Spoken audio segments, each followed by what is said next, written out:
Assalamualaikum warahmatullahi wabarakatuh. Kami dari kelompok 1 ingin melaksanakan roleplay dengan kasus banjir bandang dan fokus kompetensi kami adalah klarifikasi identitas, pencatatan data minimum, konfirmasi klinis, dan serah terima informasi secara aman. Bentuk praktik kami adalah roleplay dialog panjang dengan pencatatan real time oleh mahasiswa RMIK. Berikut kami deskripsikan kasus kami, yaitu seorang pasien perempuan datang ke posko kesehatan setelah terjadi banjir bandang. Pasien datang ditemani tetangganya karena keluarga pasien belum ditemukan. Pasien tidak membawa kartu identitas karena barang-barangnya hanyut terbawa arus banjir. Pasien tampak sadar namun terlihat lemas, batuk, dan terdapat luka lecet pada kaki. Saat ditanya alamat rumah, pasien terlihat kebingungan dan tidak dapat menyebutkan alamat secara lengkap. Petugas posko melakukan proses registrasi, triase, pemeriksaan medis, serta pencatatan data pasien untuk memastikan informasi pasien tercatat dengan jelas dan tidak terjadi kesalahan identitas. Sebelum kami mulai dialog kami, izinkan kami untuk memperkenalkan diri. Saya Indi Holia Larasati, nomor absen 1 sebagai observer atau penilai. Saya Zulfatun Nadia sebagai petugas registrasi 1. Saya Ainun Nisa Rahmadani sebagai petugas PMK 2. Saya Nandita Diana sebagai pasien. Saya Nadia Denisa Nazwa sebagai pendamping.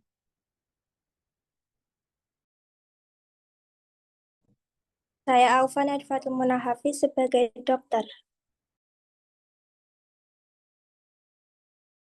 Saya Arum Murunisa sebagai petugas ambulan.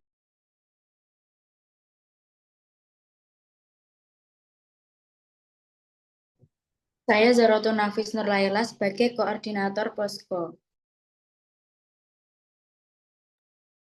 Saya Ratna Erli Anadova sebagai perawat. Saya Zahwa Livia sebagai petugas triase. Baik, tanpa berlama-lama lagi, langsung saja kita berlanjut ke adegan yang pertama, yang akan diperankan oleh teman-teman saya. Selamat menyaksikan.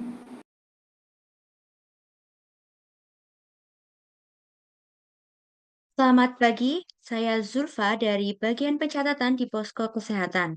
Saya akan mencatat data pasien terlebih dahulu agar penanganan dapat dilakukan dengan tepat. Apakah pasien masih bisa diajak berbicara?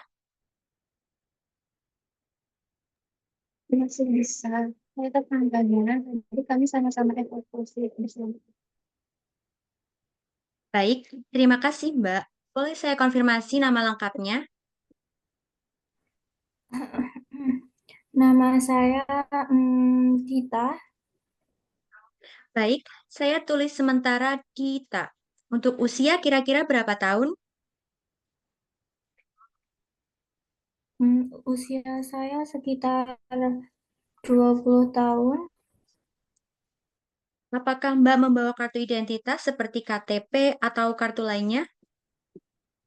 Tidak ada banjir, barang-barangnya sudah terbawa. Baik, saya catat pasien datang tanpa identitas resmi. Untuk alamat rumah, apakah masih ingat?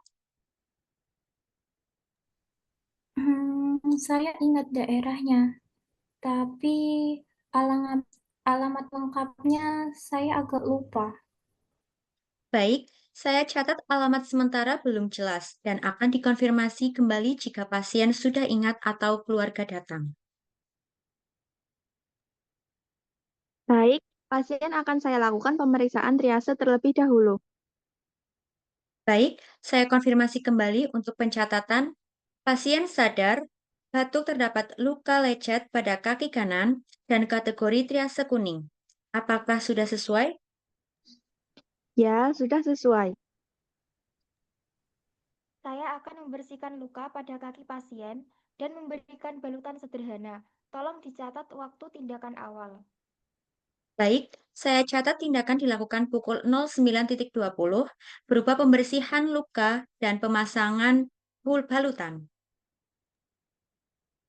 Pasien juga perlu diistirahatkan dan dipantau kondisi pernapasannya karena pasien masih batuk.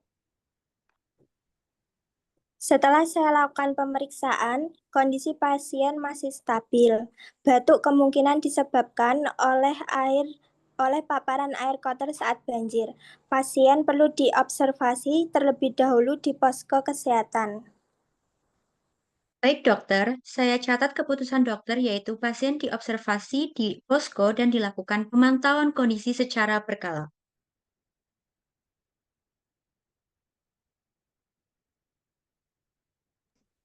Pastikan pasien yang tidak memiliki identitas dikasih kode sementara agar tidak tertukar dengan pasien di posko.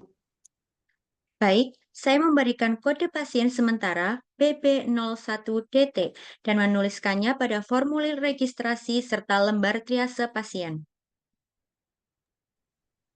Saya akan menyiapkan ringkasan data pasien untuk pencatatan lanjutan dan kemungkinan serah terima.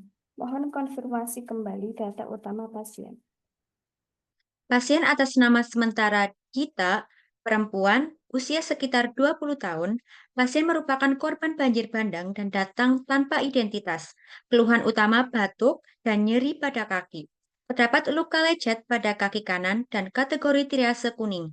Saat ini pasien sedang diobservasi di posko kesehatan. Baik, saya catat bahwa alamat pasien belum jelas dan informasi sementara diperoleh dari pendamping. Jika sewaktu-waktu kondisi pasien memburuk dan perlu dirujuk ke rumah sakit, saya memerlukan ringkasan kondisi pasien sebelum diberangkatkan. Baik, ringkasan pasien, korban banjir bandang dengan kode pasien BB01DT, pasien sadar, batuk, terdapat luka lecet pada kaki kanan, kategori triase kuning, tindakan awal sudah dilakukan, dan saat ini pasien masih dalam observasi di posko kesehatan. Secara umum, alur pencatatan sudah baik. Pastikan semua waktu tindakan, identitas sementara pasien, serta sumber informasi dicatat dengan jelas agar tidak terjadi kesalahan data pasien. Baik, terima kasih atas masukannya. Pencatatan akan kami lengkapi sesuai prosedur. Mbak Dita, data awal sudah kami catat. Tim kesehatan akan terus memantau kondisi Mbak selama berada di posko. Jika nanti Mbak ingat alamat lengkap atau ada keluarga yang datang, mohon segera diberitahukan kepada petugas. Baik, terima kasih. Untuk catatan pencatatan real time adalah yang pertama, gunakan identitas sementara untuk pasien yang tidak membawa identitas. Kedua, catat waktu setiap tindakan penting seperti registrasi, triase, dan tindakan medis. Tiga, bedakan informasi yang berasal dari pasien, pendamping, dan hasil observasi petugas. Keempat, pastikan kerahasiaan data pasien tetap terjaga. Kelima, serah terima informasi harus jelas, singkat, dan akurat. Baik, sekian dari kelompok 1 untuk praktikum real time dari kasus banjir bandang kami. Mohon maaf apabila banyak kesalahan atau hal-hal yang tidak berkenan di hati para pemirsa. Saya akhiri, wassalamualaikum warahmatullahi wabarakatuh. Terima kasih.